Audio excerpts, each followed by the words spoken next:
Vous informer, c'est notre devoir. Celui qui a l'information a le pouvoir. Mesdames et messieurs, bonjour. Très heureux de vous retrouver sur cette journal d'info sur JMA TV.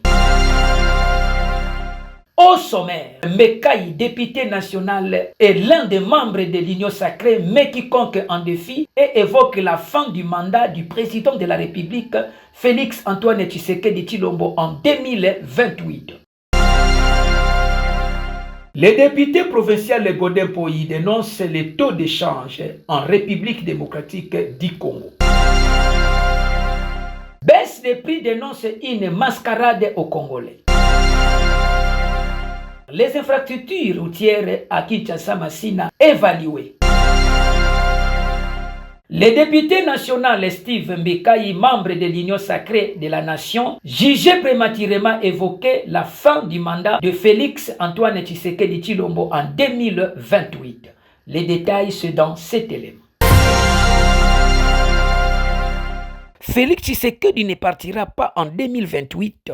Il n'y aura pas élection, Steve Mekayi, mais quiconque en défie. Selon lui, la situation sécuritaire du pays marquée par l'occupation de certaines zones par des forces étrangères rend incertaine la tenue des élections. Mekayi cite les exemples de l'Ukraine et de la Syrie où les scrutins n'ont pu se dérouler normalement en raison des conflits armés. Au-delà du calendrier électoral, Mekayi soulève une question de fond. Un mandat présidentiel peut-il se poursuivre lorsque l'autorité du chef de l'État est empêchée sur une partie du territoire? Appelant à un débat politique sérieux, il déplore que la scène publique soit dominée par des communicateurs qu'il assimile à des griots plutôt qu'à des véritables acteurs capables de porter une confrontation d'idées. Taux d'échange en République démocratique du Congo. Le député provincial Godin Poyi dénonce une stabilité artificielle entretenue par le gouvernement. Les détails, c'est dans cet élément. L'ancien président de l'Assemblée provinciale de Kinshasa dénonce également la stabilité officielle du franc congolais, aujourd'hui maintenue grâce aux injections de devises par la Banque centrale du Congo, BCC. Il prévient qu'à moyen terme, ces interventions ponctionneront dangereusement les réserves d'échange et risquent de relancer une spirale d'hyperinflation. Pour Godin Poyi, la situation actuelle traduit une dissonance entre les chiffres officiels tels que les taux d'inflation de 7% présentés par le gouvernement et la réalité du marché où les prix ne cessent de grimper. En guise d'alternative, les plaident pour un contrôle rigoureux du rapatriement des devises par les entreprises minières, une mobilisation accrue des recettes internes, ainsi qu'un rachat de la fiscalité en devises pour renforcer les réserves d'échange. Il insiste sur la nécessité de payer régulièrement les agents publics et de concrétiser la diversification de la production nationale.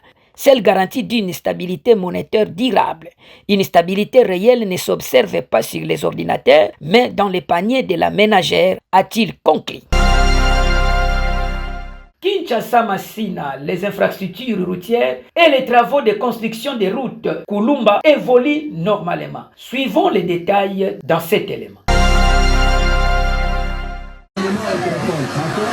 Les engins sont à l'œuvre et le riverain commence à apercevoir le premier signe de changement sur terrain. Le travaux d'ouverture de construction de la route Kulumba progresse normalement. Cette initiative du chef de l'État Félix Antoine Tshisekedi s'inscrit dans la vision de désenclaver certains quartiers de Kinshasa, souvent paralysés par les difficultés de transport. Si le projet suscite déjà l'espoir, les habitants appellent le gouvernement à assurer un suivi régulier du chantier pour éviter les interruptions fréquentes et garantir l'achèvement rapide de cette infrastructure capitale pour la mobilité urbaine. Il sied de noter que la route Kulumba, qui doit relier les communes de Masina et de Limete, une fois en son terme, va désengorger le boulevard Lumumba et surtout faciliter les transactions intracommunales.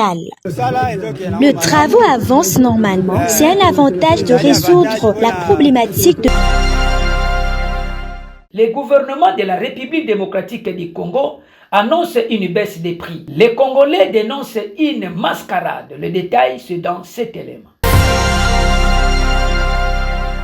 Le ministère de l'économie nationale a annoncé ce lundi 29 septembre la baisse du prix du pain dans certaines boulangeries de Kinshasa, notamment à l'UPAC et chez Pain Victoire. Désormais, le pain Kanga journée passe de 500 à 400 francs congolais, tandis que le pistolet de l'UPAC se vend à 300 francs congolais au lieu de 400 francs congolais. Cependant, cette décision est loin de réjouir les consommateurs qui dénoncent la réduction du grammage du pain par les boulangers. Pour eux, cette baisse des prix n'est qu'une mascarade destinée à distraire la population car le volume du pain ne répond plus aux besoins alimentaires. Kinshasa Massina, les infrastructures routières et les travaux de construction des routes Kulumba évoluent normalement. Suivons les détails dans cet élément.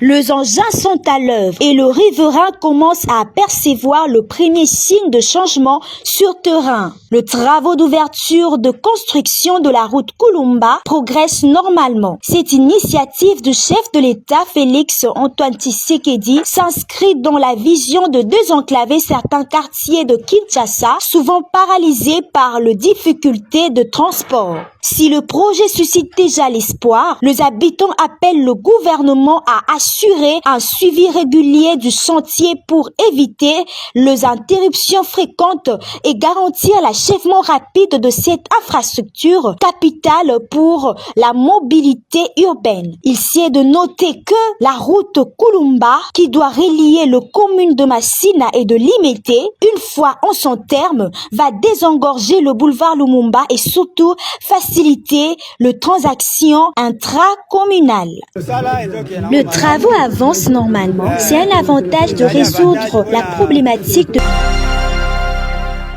Mesdames et messieurs, c'est par ici que nous bouclons notre journal d'info sur JMTV. Merci de nous avoir suivis. Restez toujours branchés et on se retrouve demain à la même heure.